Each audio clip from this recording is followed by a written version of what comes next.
ልጅ ያሉኝ አቤት አልኳቸው።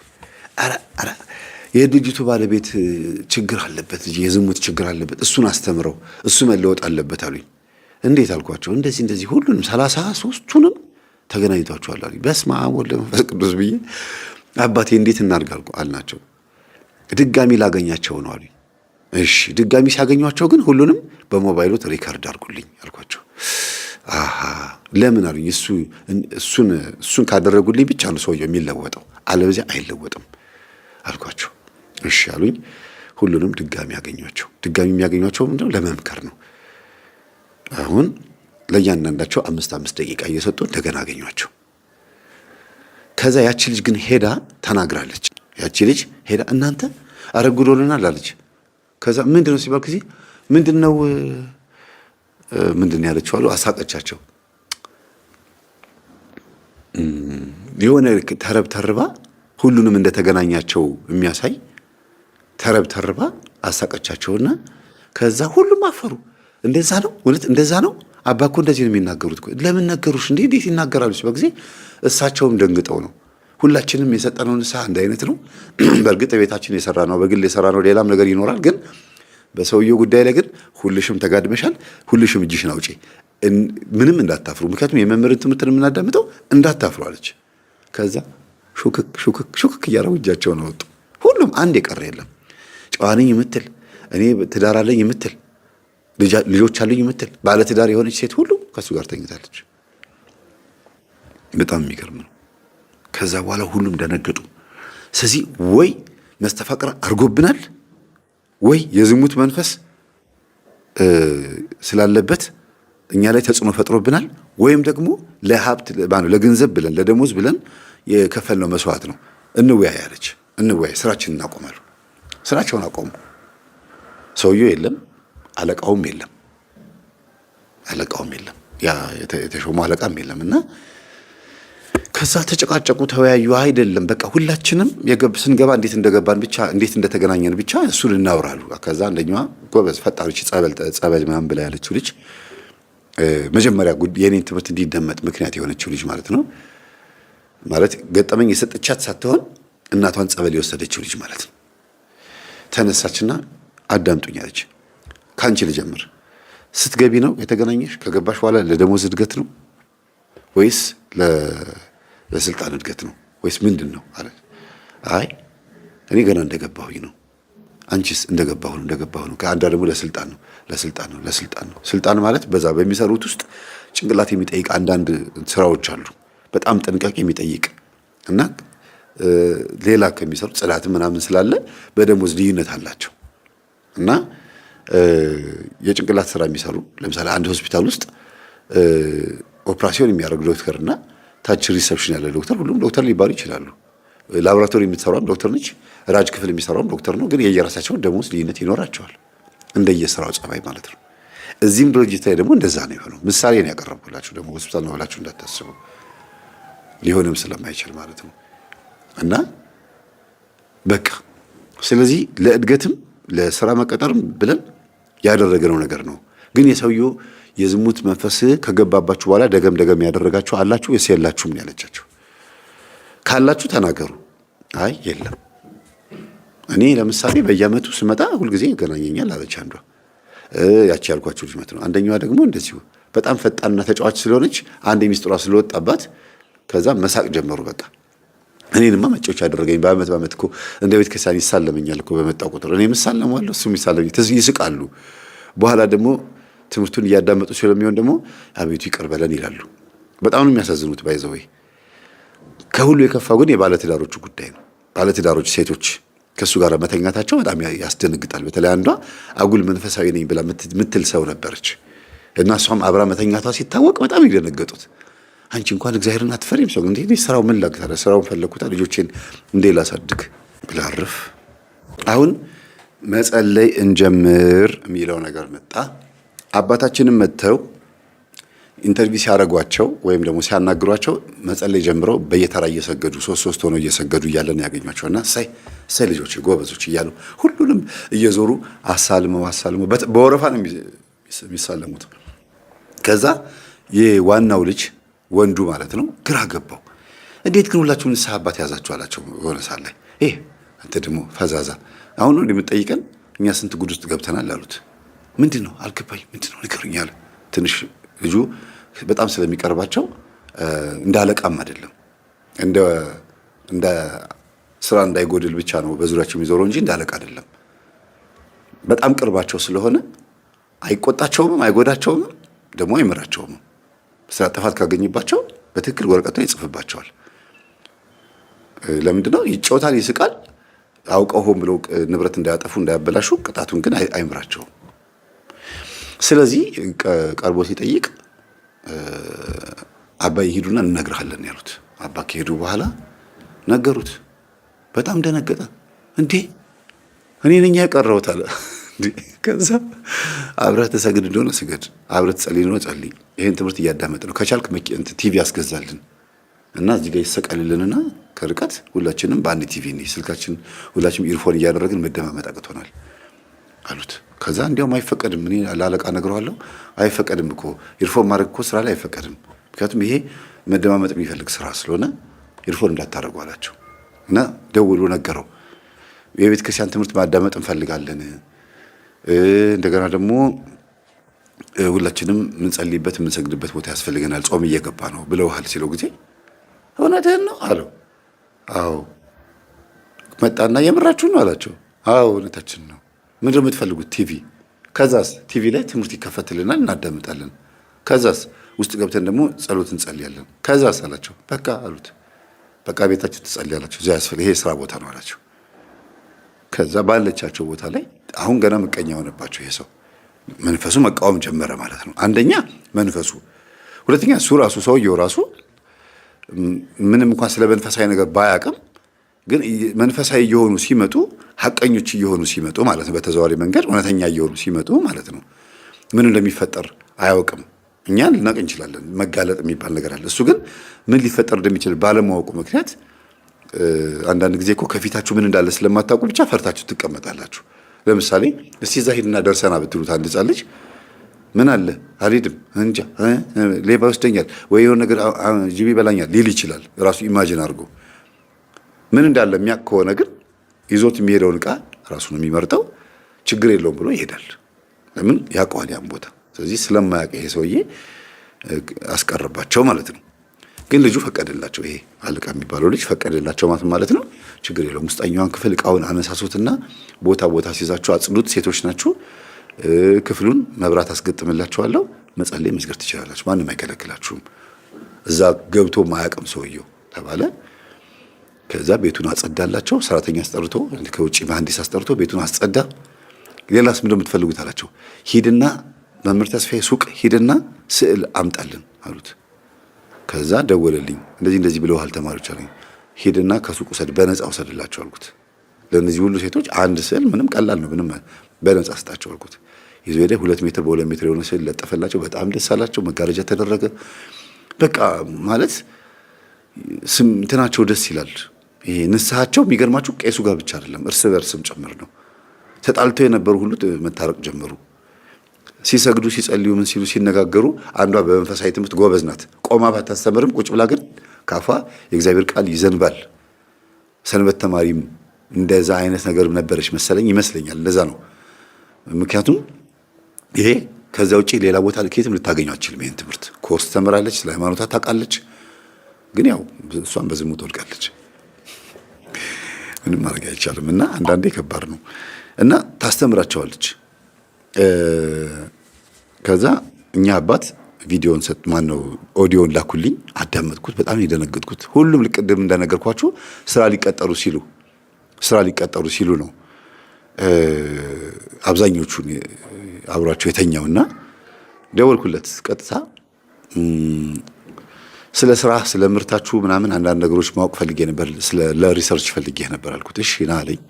የተማረ ሰው ስለሆነ ምንም አላንገራገረም። ሄድኩኝ። ከዛ በኋላ አንድ ኦዲዮ አሰማሃለሁ። ይሄን ኦዲዮ ከሰማህ በኋላ የምታሳየኝን ፊት አይቼ ነው ከዛ በኋላ ማናገርህ እንጂ ምንም ቃላት አላወጣም ካፌ አልኩት። እሺ አለኝ። ግን መጀመሪያ ማልልኝ፣ ይኸው መጽሐፍ ቅዱስ ይዣለሁ፣ ምንም አይነት አልጮህም፣ አላምጽም። ሳልጨርሰው ድምፁን ሳልጨርሰው በፍጹም እንትን አልልህም ውጣ አልልህም ብለህ ንገረኝ አልኩት። ምንድነው እሱ አለኝ። በቃ ይሄን ብቻ አልኩት። ይሻልና የዋህ ነው መታልኝ። ለመስማት ስለጓጓ ነው ከፈትኩለት። ዳዊት በምስጋና ዓለም የታወቀ ነው። እንዲህ የሚያመሰግነውን ሰው ካንቀሳቀሰው እኔ እናንተ ምንድነን? ምንድነን? ምንም እኮ አይደለም። ለምን? መንፈሳዊ ስልቱን ስላልተረዳነውና ስላልገባን እንጂ እኛ ምንም አይደለም። ሰይጣን አንቀሳቀሰው። ዳዊት እኮ ነው ልበ አምላክ የተባለውን ዳዊት ካንቀሳቀሰ እኛን የማይነዳበት ምክንያት ምን አለ? እያንጋጋ የማይወስድበት ምን ምክንያት አለ? ምንም የለም። በዚህ ላይ ደግሞ የዳዊት አምላክ ኢየሱስ ሆይ ማረኝ የሚባልበትን ታላቁን ሰው ይሄን ያህል ማንቀሳቀስ ከቻለ የማንቀሳቀሻ ስልትና ወጥመዱን አስፍቶ ዳዊትን መያዝ ከቻለ ሌላውን የማያጠቃበት ምንም መንገድ የለም። ስለዚህ አሁን ዳዊት ሰው ያልሆነበት ጊዜ ነው። በመሆኑም ምረጥ ሲለው ማሰብ ሲጀምር ጌታ ሆይ ሰው ላይ ያለውደቅ አለ። ረሃብም ሰው ይጥላል አለ። ቸነፈርም ሰው ላይ ይጥላል አለ። በጠላት መማረክም ሰው ላይ ነው የሚጥለው አለ። ሰው ላይ ያልውደቅ እግዚአብሔር ላይ ልውደቅ፣ ይሄን መርጫለሁ አለ። ምክንያቱም እግዚአብሔር ምሕረቱ ሰፊ ነውና አለና ወደ እግዚአብሔርን መረጠ። በቃ ሰው ሲሆን ማንን መረጠ? እግዚአብሔርን መረጠ። ለዚህ መጽሐፈ ዜና መዋዕል ምዕራፍ 21ን በደንብ ስታስተውሉ ምርጫውንና ጥቃቱን በሚገባ እናገናዘባለን ማለት ነው። ስለዚህ በመጽሐፈ ነገሥት ውስጥ ደግሞ ያለውን ሂደት ስናይ ሰለሞንን በርታ ሰው ሁን አለው። ሰው የመሆን እድል በዘመናችን በጣም በብዙ መንገድ እያጣነውን የመጣ ነው። እንደ ሰው መናገር እንሞክርና እንደ ሰው ያልሆኑ ሰዎች ያደምጡናል። ሰው ያልሆኑ ሰዎች በሚያደምጡን ጊዜ ምንድን ነው የሚለው ይሏቸው፣ አይገባቸውም። የምትሉት ነገር አይገባቸውም። ህዝቡ ለመሪው የሚናገረውን አይገባውም። መሪው ለህዝቡ የሚናገረው አይገባውም። ምክንያቱም ሰው የለማ፣ ሰው መሆን የለም። ዳኛው ፍትህ ለሚያስፈልገው የሚናገረው አይገባውም። ፍትህ ደግሞ የሚፈልገው በፍትህ ቦታ ላለው ነገር አይገባውም። ሰው አለመሆን ይሄ ነው። ሐኪሙ ለታመመው ሰው አይገባውም፣ የሚለው ነገር አይገባውም። የታመመው ሰው ለሐኪሙ የሚናገረው ነገር አይገባውም። ሳንግባባ እንኖራለን። ነገሮች እንደዚህ መላቀጣቸውን እንዳጡ ሚስት ለባል የምትለው አይገባውም፣ ባል ለሚስት የሚለው አይገባውም። ምክንያቱም ሰው የለማ። ስለዚህ የዳዊት ያመክሮ የሽምግልናው ዘመን ከሚነግረን ትልቁ ቃል ውስጥ ዋናው ክፍል ሰው ሁን ነው። ለዛውም ሰው ለመሆን ከኋላ ያለውን ቃል አስታውሱ፣ በርታ ነው። ሰው ለመሆን ብርታት ያስፈልጋል ማለት ነው። አያችሁ፣ በደንብ ማስተዋል አለብን። ሰው ለመሆን በራሱ ብርታት ያስፈልጋል። ዛሬ ሰው የመሆን እድል በብዙ መንገድ ጠፍቷል። እስቲ ሰው የመሆን እድል አስተሳሰባችን በአንድ የጸና አይደለም። በምንፈልገው መሻት ውስጥ አይመራም። ስለዚህ የአስተሳሰብ መዋዠቅ በጣም በሕይወታችን ውስጥ ካሉት ትልልቅ ዲያብሎስ ከደፈራቸው ድፍረቶች ውስጥ ዋነኛው ክፍል አስተሳሰባችን ነው። የአስተሳሰብ መዘበራረቅ ደግሞ የልብ የህሊናና የአእምሮ መምታታት ውጤት ነው። እነዚህ ሶስቱ ምዕራፎች በመንፈስ ቅዱስ ኃይልና በእግዚአብሔር መንፈስ የሚጠበቁ አካሎች ናቸው። እነዚህ አካሎች ከውስጥ በኩል በመንፈስ ቅዱስ ካልተጠበቁ የምናስበው የአስተሳሰብ ውጤቶቻችን ሁሉ ላይ የዲያብሎስ የምሪት አካል ይኖርበታል። ስለዚህ የውስጠኛው ክፍሎቻችን በሐሳብ የሚወጡ ነገሮች በሙሉ የክፉን ኃይል ለማንጸባረቅ ሰፊ እድል ያላቸው ይሆናል። በቀናነት የምንመለከትበትንም ህይወት እናጣለን። የአስተሳሰብ መበላሸት የዘመናችን ትውልድ ሌላው ትልቁ ጉዳት ነው። ሰው የመሆን መንፈሳዊ ምዕራፎች ከህይወታችን ውስጥ እስካልገባ ጊዜ ድረስ በብዙ መንገድ ነገሮች ይበላሻሉ። ቋንቋዎቻችን፣ የአስተሳሰብ ድምጾቻችን፣ የውስጥ የሆነው ምንጭ እየጠፋ ይመጣና ተራ በሆነ ዓለም ገጽታ ውስጥ እንኖራለን። ዛሬ ብዙ ሰዎች በአስተሳሰብ ባህሪያቸው ውስጥ ሲታይ ጨዋታዎቻቸው ሁሉ በአንድ ትውልድ ውስጥ ምዕራፍ ያለው አይደለም። ተራና ዝባዝንኬ ነገር ላይ ጊዜያችንን ካሳለፍንና በእያንዳንዷ ወቅትና ሰዓት በቴሌቪዥን መስኮት ላይ ካሉ ዓለም ከተወናበደበት ቋንቋ ጋር ተያይዞ የአስተሳሰብ መመረዝ በዲያብሎስ ጎዳና ውስጥ ትልቅ ስፍራ ሆኖ እናገኝ የሆነው ነገር ላይ ጊዜና ዘመን እንጨርሳለን። አብዛኛው ክርስቲያኑ የራሱ ሐሳብ፣ የራሱ ሃይማኖት፣ የራሱ እምነት፣ የራሱ ባህል፣ የራሱ ጠባይ ያለው የእግዚአብሔር የሆነው ነገር ላይ እየተወ ነው አሁን በብዛት የተወለደው። ጸሎትን እየተወ፣ ስግደትን እየተወ፣ አምልኮትን እየተወ በስጋዊው ዓለም ላይ ባሉ ትንቅንቆች የእንጀራ ኑሮ ውስጥ ያሉትን ፍልሚያዎችና ከዲያብሎስ ጋር በረከት በማጣት የሚደረጉትን ግብግቦች እና እንዲሁም ደግሞ አልፎ ተርፎ ከብዙ ምቀኞችና ከራሱ ቤተሰብ ንትርክና ጭቅጭቅ ክፉ ጠባያት ጋር በተያያዙ እልህ ውስጥ የገጠመ ትውልድ ነው። የራሴ የሚለው ነገር ላይ ነው አይኖቹ ያረፉት። ልክ እንደዚች እንደ ሳምራዊቱ ማለት ነው። መቅጃ የለህም ማለች። የጉድጓዱ ባለቤት ግን እርሱ ነው። ከያዕቆብ በፊት ያዕቆብን ያዘጋጀ፣ ከያዕቆብ በፊት ያዕቆብን ሕይወት እና ኃይል የሰጠ፣ በያዕቆብ ተስፋ ውስጥ ለዘሩና ለቤተሰቡ ለይሁዳ ኃይልና ጥበብን የሚያጎናጽፍ ታላቅ የሆነው የእግዚአብሔር ቃል ኢየሱስ ክርስቶስ መጥቶ መቅጃ የለህም አለችው። መቅጃ ምንም የለህም፣ በእጁ ያየችው ነገር ምንም የለም። ስለዚህ እንዴት አድርገህ ነው የሕይወት ውሃ የምትሰጠኝ? ሌላው አለች በጣም ዝቅ ያለ ነው ጉድጓዱ፣ አዘቅት ነው፣ ታችን ያለው እኔ መቅጃ ይዤ እንኳ ታግዬ ነው ውሃውን ማወጣው። አንተ ምንም በእጅህ የሌለ እንዴት ነው የሕይወት ውሃ የምትሰጠኝ አለች። አልገባትም። ብዙ ጊዜ ባልገባን ነገር ውስጥ ስንተረማመስ ኖረናል። አሁን የበለጠ ወደ አዘቅቱ እያመራን ነው። አለን የምንለው ነገር ሁሉ በጌታ ዘንድ ምንም እንዳልሆነ እንኳ ልንገነዘብ አቅማተናል። አላቸው የተባሉ ሰዎች እንደሌላቸው ሆነው ሲዋረዱ፣ ሲጠፉ፣ ሲከስሩ በሕይወታቸው ዘመን ሁሉ የጉስቁልና ማህደር ገጥሟቸው ሲጨነቁ፣ ሲዋትቱ፣ ሲንከራተቱ፣ ተስፋ ሲቆርጡና አልፎ አልፎም ናላቸው እንዲዞር ሰክረው ሲተኙ የምናይበት የጭንቀት ዓለምን እንደ ማስታገሻ የሚያደርጉት ነገር ቢኖር ወይ ክፋት፣ ወይ ተንኮል፣ ወይ ግፍ ሊሆን የሚችልበት አጋጣሚም ሰፊ ነው። አለን የምንለው ነገር ላይ ብቻ የምናተኩር ከሆነ ትልቅ ጉዳት ነው። ጸጥ በል። ስለዚህ በሕይወት ውሃ ጉዳይ ላይ ትኩረት ለመስጠት ያገኘችው አጋጣሚ ከያዘችው መቅጃ ጋር አነጻጸረች። እንዲህ እያነጻጸረን እንኖራለን። አየህ፣ አስቸጋሪ ነው። ሰንበትን የምናውቀው የመቀደሻ እና የማረፊያ የበጎ መንፈሳዊ ድርጊቶች ማከናወኛ እና የታመመ መጠየቂያ፣ የተጨነቀን ማጽናኛ ነው። ዛሬ ሰንበትን የምናደርገው መተኛ፣ ማንቀላፊያ፣ መጠጫ፣ መቦረቂያ፣ መዝፈኛ፣ ዳንኪራ መርገጫ ነው። ልክ አለን የምንለው አሁን ይሄ እንዲህ አይነቱ ነገር ነው። ልክ እንደ ሳምራይቱ በጎን አለን የምንለው ይሄን ነው አለን የምንለው። እሷ አለኝ ያለችው ያችን መቅጃ ናት። እና ምን ከየት ታመጣለህ? ከወዴት ነው የምታመጣው? ከእኔ መጠጥ እንዴት ትለምናለህ? ሌላው መቅጃ የለህ፣ እንዴት አድርገህ የሕይወት ውሃ ከወዴት ታገኛለህ? በእውኑ አንተ ይህን ጉድጓድ ከሰጠን ከአባታችን ከያዕቆብ ትበልጣለህን? አለች። አገሩ የመጠጥ መንደር ነው የሚባለው። እንግዲህ ሲካር ማለት የመጠጥ መንደር ብያቸዋለሁ።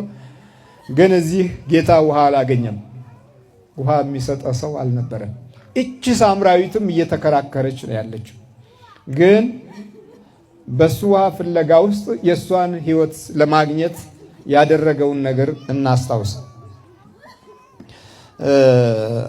በእውኑ አንተ ይህን ጉድጓድ ከሰጠን ከአባታችን ከያዕቆብ ትበልጣለህን? አለችና አባታችን አለች ያዕቆብን። ይህንን ጉድጓድ የቆፈረው ያዕቆብ የሚባል ነው። ስለዚህ እሱን ከሰጠን ከያዕቆብ አንተ ትበልጣለህ አለችና ወደ ታሪክ ቦታ ሄደች። ታሪክ ታውቃለች። እኛ የምናውቀው ታሪክ ዕቁብ የበላንበትን ገንዘብ ያገኘንበትን አካባቢ እናውራ ብንል የምናውራው ታሪክ የለም። እንጫወት ብልን ብንጫወተው ነገር የመንደራችንን የአካባቢያችንን ሐሜት፣ ተንኮል፣ ከሌ በለጠ፣ ከፍ አለ፣ ወጣ፣ አሁን ትንሽ እየወረደ ነው። ይሄ ነው ብንጫወት ሰው ነው የምንጫወተው። ያ የምንጫወተው ሰው ደግሞ በውድቀቱ በክስረቱ እና በጥፋቱ ወይም በኃጢአቱ አሊያም ደግሞ በምቀኝነቱ ዙሪያ ነው የምንጫወተው። የምቀኛ ተጫዋች ምቀኛ እንሆናለን። የነገረኛ ተጫዋች ነገረኛ እንሆናለን። የአመለኛ ተጫዋች አመለኛ። አዳም ወዴት ነህ ያልከኝ በፍቅር ድምፅ ፈለከኝ። አልብሰኛል ነጩን ልብስ እወድሃለሁ ኢየሱስ አከብረሃለሁ ክርስቶስ።